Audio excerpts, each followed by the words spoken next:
So I just finished watching part 1 of this African folktale, to which I even posted a reaction earlier on my channel, and I have 5 questions for 5 people in the story. Number 1, to the parents of Naomi, especially Mr. Bright, who carelessly forgot to pick her up after school. Number 2, to Naomi's class teacher who left school for home without making sure that her parents had actually shown up. To the headmistress who doesn't have any school bus to carry the children safely back home. To Mr. David, who decided to be romantically engaged behind the stair on an urban city highway because, of course, why would you be smiling from ear to ear?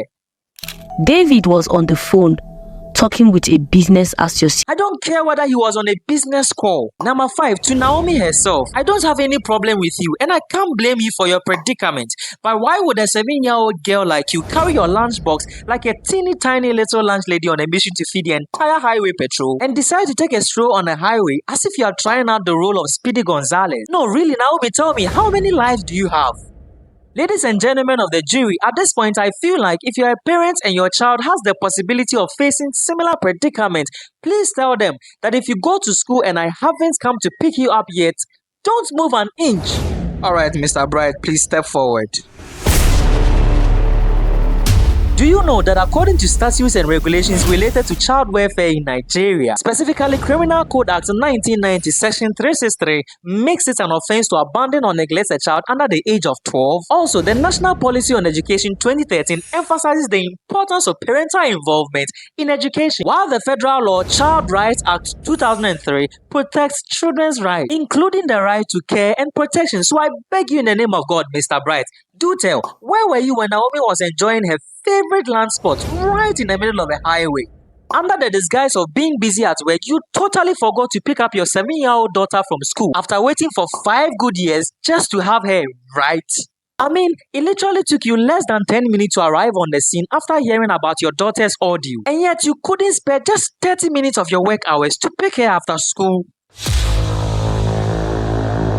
To Naomi's class teacher who totally seemed like a gym rat on her first appearance in the story, do you know that as a teacher you had a legal right to ensure the safety and well-being of your people, including Naomi, during school hours and until they were released to authorized individuals? By leaving the school premises without actually confirming that Naomi had been picked up by her parents, you breached the duty of care. You should have reasonably foreseen that leaving her people unattended could result in harm, including physical injury, emotional distress, or abduction. But none of those things really concern you because they are not factored in your monthly salary, right? Negligence and breach of duty on your part indirectly caused Naomi to be left unattended, resulting in a tragic car accident causing an internal brain bleeding that can jeopardize her entire life. Your negligence, breach of duty of care, abandonment, and failure to provide a safe environment are the list of charges I can pin against you. To the school's headmistress, who couldn't even keep a simple, consistent image character throughout the story, Madam Management, I pity you. Your gross negligence and failure to provide a safe environment for your pupils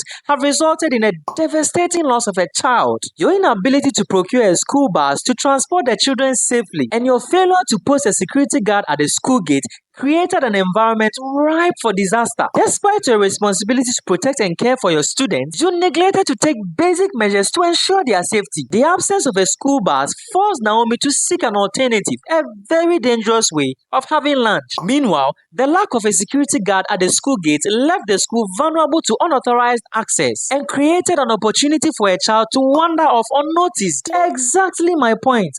How? Your inaction and lack of foresight have had tragic consequences, and you must be held accountable for your failures. Your utter negligence has not only caused harm to the family of Mr. Bright and Sandra, but also compromised the safety and well-being of all peoples in your care. You failed to prioritize your students' safety, which is a clear dereliction of duty. So I beg you in the name of God, Madam Management, give me 5 reasons why I shouldn't jail you. To the mindless driver in the story, Mr. David, do you know that the Federal Highway Act 2004 Section 10 of the Nigerian Constitution prohibits reckless or dangerous driving, which includes driving while distracted? Also, the National Road Traffic Regulation 2012 Regulation 45A states that drivers must not operate a vehicle while using a phone or other communication device. Not to speak of Child Rights Act 2003 Section 14.2, which requires a driver to exercise due care when driving near schools or areas where children are present. Your egregious mistake of making a call while driving has resulted in a devastating tragedy, claiming the life of a school child.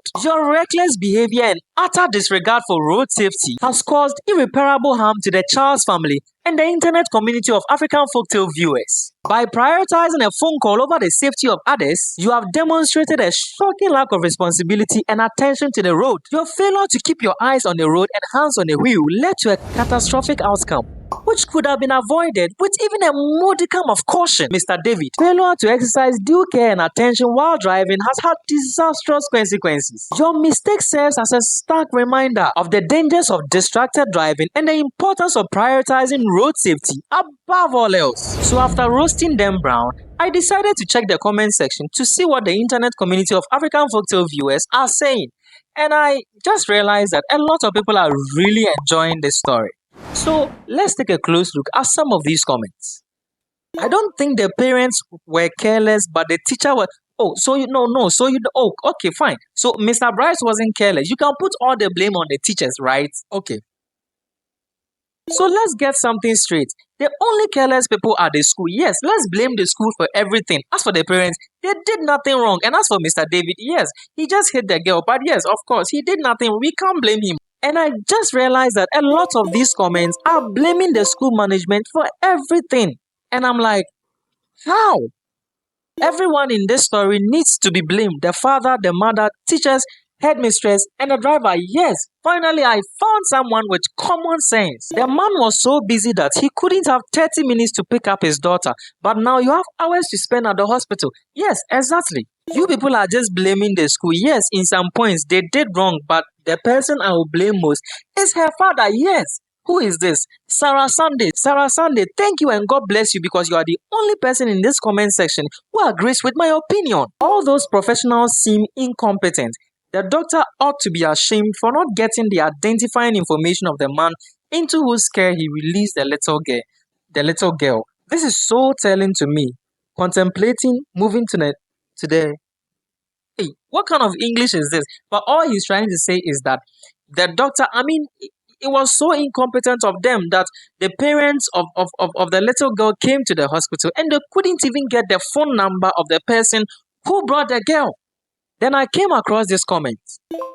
Some of you need to stop giving these hypocritical comments. You all damn well know that our country system does not work like those in advanced countries.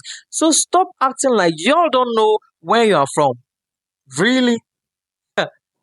I rest my case on this comment. See you in the next reaction. And please don't forget to like and subscribe this video before I roast you.